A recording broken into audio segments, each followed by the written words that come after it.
This is Jordan Tower with JT News. Okay, so we got 50 Cent and French Montana. He's not letting up, okay? Power came out last night. Actually, Power was pretty good last night. We'll talk about that in a minute. But 50 Cent and French Montana keep going back and forth. He's highlighted the fact that French Montana allegedly is buying his streams and that Spotify's taking them away now because they're realizing that some of these streams are not valid. French Montana claims that 50 Cent bought these streams, which is false. I mean, come on. Who's going to invest money in his career like that? Boost him up to the top of the charts. I mean, it's not going to happen, okay? And plus, those streams are coming from China. They're not coming from New York City. These streaming farms are overseas. Anyways, so French Montana recently tried to break the news that there's a spoiler alert that, this is what happens in Power.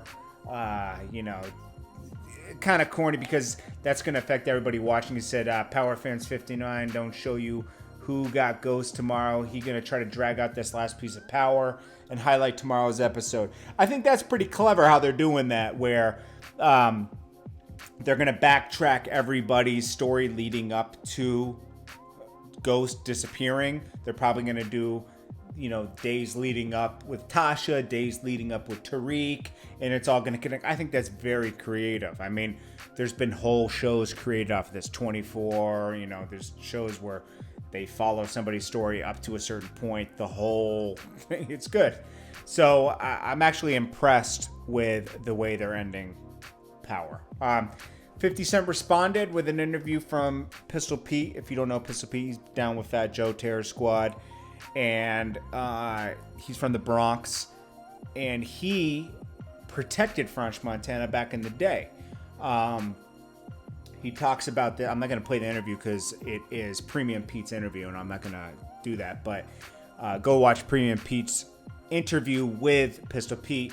Pistol Pete says, French Montana, I used to be doing the DVDs. I used to do interviews with him, and he used to be scared Fat Joe was going to slap him back in the day because he was friends with 50, and he used to call me every time he was in trouble. He used to have all his fake jewelry out in Miami when he was messing with Akon, call me and say, hey, man, Pistol Pete, please, I'm drunk over here. Please get me back to the hotel room safe. I feel like they're going to do something. And he said, I used to go pick him up, make him feel comfortable, protect him, keep him safe. He's a very scared guy, scared things were going to happen to him. I used to tuck him in his hotel room, say, good night, buddy. It's going to be okay. That was hilarious. Pistol Pete said, I used to tuck him in at night, and say, it's okay, buddy. You'll be safe. 50 Cent says, Pete ain't got no reason to lie. There's nothing to benefit from it. This is back when Wrench was giving me Khaled's mother on tape sleeping. Now, I remember that. French Montana. So 50 was having a problem with, Rick Ross around this time. Khaled was an assessor to this. I actually knew Khaled around this time, and I remember it was a violation that French Montana was trying to get in with anybody he could around this time. So This Is 50 was a big website at that time. My boy Chris Broadway was running it around that time, and it was very big.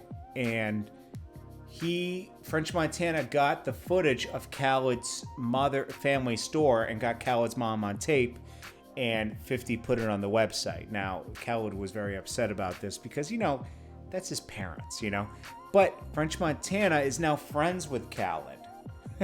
How funny is that? When he betrayed him so long ago, I remember that specifically did happen. He gave the footage to 50 to try to get cool with 50. Keep cool with 50, And, 50 Cent said, he switched sides a lot. He's a sucker. That's why the Dream Chasers beat his butt. That's true. He switched sides with Drake. He did the Drake. I told you guys all this other time, okay? When Drake and Meek had a problem, French Montana was in the middle. He was friends with Drake. He was friends with Meek. He chose to be friends with Drake, not be friends with Meek Mill anymore, because he needed those Drake features to keep selling his albums. I keep telling you guys that. It's just the facts. But I give French credit that he is a hustler. He chooses what's best for him at the moment. He's a hustler. He knows how to make things work. You got to give that to him. That's his skill. He said, oh yeah, when you gonna do something about that? Ha ha ha. I know you get busy. And so there's too much to work with. French is playing with somebody that just has too much to work with on this situation, and I don't think it's too smart. That's all I'm saying. As far as Power, they got my interest again. Great episode last night. Probably one of the best Power episodes in 2 years. Loved it. Appreciated it. The ending was powerful. Powerful. But it also makes me realize that Dre's character is very much like Takashi. Anyways, this is Jordan Tower with JT News, and I'll check you guys in the next one.